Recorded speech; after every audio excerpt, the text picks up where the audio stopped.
Assalamualaikum. Halo teman-teman semuanya, selalu sehat tentunya ya. Pembelajaran kali ini kita akan kembali belajar anatomi fisiologi. Materinya adalah sistem pernapasan manusia. Tetapi sebelumnya, yang belum subscribe, silakan subscribe dulu ya channelnya. Tekan loncengnya, like, dan share sebanyak-banyaknya. Terima kasih. Kita awali dengan pengertian terlebih dahulu. Beda nggak sih pernapasan dan respirasi itu? Nah, pernapasan dan respirasi membentuk dua proses yang berbeda. Kalau pernapasan itu lebih mengacu kepada proses pertukaran gas antara oksigen dengan karbon dioksida, memasukkan oksigen ke dalam tubuh dan mengeluarkan karbon dioksida. Apa sih guna oksigen itu dalam tubuh? Kalau itu mengacu pada proses respirasi. Jadi, respirasi lebih ke arah reaksi kimia yang menggunakan oksigen untuk pembakaran zat makanan atau nutrisi di dalam mitokondria dengan bantuan enzim untuk menghasilkan energi. Apa saja gas-gas yang kita masukkan ke dalam tubuh kita ya? Logikanya kalau kita membutuhkan oksigen, otomatis oksigen ya yang paling banyak. Ternyata tidak. 78% itu adalah nitrogen. 78% nitrogen dalam udara yang kita hirup hanya lewat dalam paru-paru, kemudian keluar lagi. Yang kita butuhkan adalah oksigen sebanyak 20% untuk pembakaran makanan dalam menghasilkan energi.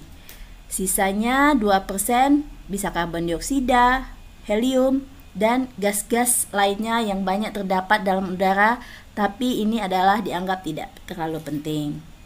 Kita masuk ke bagian-bagian dan fungsi dari penyusun sistem pernapasan. Kita mulai dari hidung. Udara pertama kali masuk ke saluran pernapasan melalui lubang hidung dengan mekanisme inspirasi. Di rongga hidung, udara kemudian disaring oleh rambut-rambut hidung dari partikel-partikel debu yang menyertai udara yang masuk.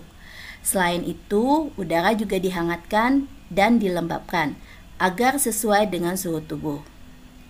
Dari rongga hidung, udara selanjutnya mengarah ke faring, yaitu persilangan tempat jalur udara dan makanan bertemu. Jadi pada faring ini adalah tempat yang dilalui udara pernapasan dan makanan yang berasal dari mulut. Setelah melalui faring, udara akan memasuki laring yang berada di belakang lidah, dan di depan laring terdapat epiglotis.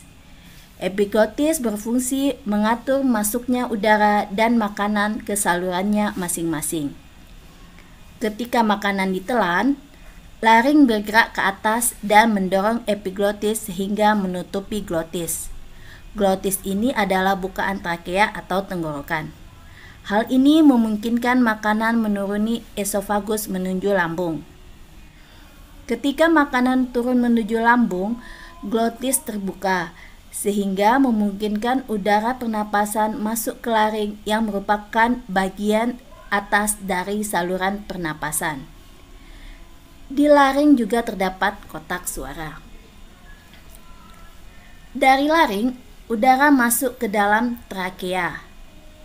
Di dinding trakea ini terdapat kartilago atau tulang rawan yang memperkokoh trakea sehingga saluran ini akan tetap terbuka.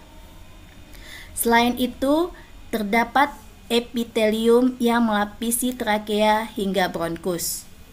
Epitelium ini ditutupi oleh silia pada permukaannya dan selaput mukosa atau cairan lendir yang tipis. Mukus ini berfungsi untuk menangkap debu dan kontaminan-kontaminan kecil lain yang lolos dari rongga hidung. Silia ini berdenyut dan bergerak seperti ombak, menggerakkan mukus ke atas menuju faring. Tempat mukus tersebut akan ditelan atau dibuang dengan sengaja keluar melalui mulut. Proses ini dinamakan eskalator mukus, yaitu proses yang memainkan peran penting dalam membersihkan sistem pernapasan dari trakea. Selanjutnya, terdapat dua cabang yang disebut bronkus. Bronkus ini masing-masing mengarah ke paru-paru kanan dan kiri. Bronkus bercabang-cabang lagi di dalam paru-paru menjadi saluran-saluran kecil yang disebut bronkiolus. Udara kemudian memasuki alveoli. Kumpulan alveoli disebut alveolus yang merupakan kantong udara di ujung bronkiolus. Oksigen dari udara yang memasuki alveoli akan terlarut di dalam selaput lembab yang melapisi permukaan dalam alveoli dan kemudian akan berdifusi dengan cepat melintasi epitelium ke dalam kapiler darah yang mengelilingi setiap alveoli. Sedangkan pada arah yang berlawanan, karbon dioksida berdifusi dari kapiler darah menuju alveolus dan kemudian menuju ke rongga udara untuk dikeluarkan melalui mekanisme ekspirasi. Terima kasih telah menonton, mudah-mudahan bisa dipahami ya. Jika belum paham, bisa ditonton ulang videonya. Dan jika ada yang ingin ditanyakan, silakan komen di bawah ya.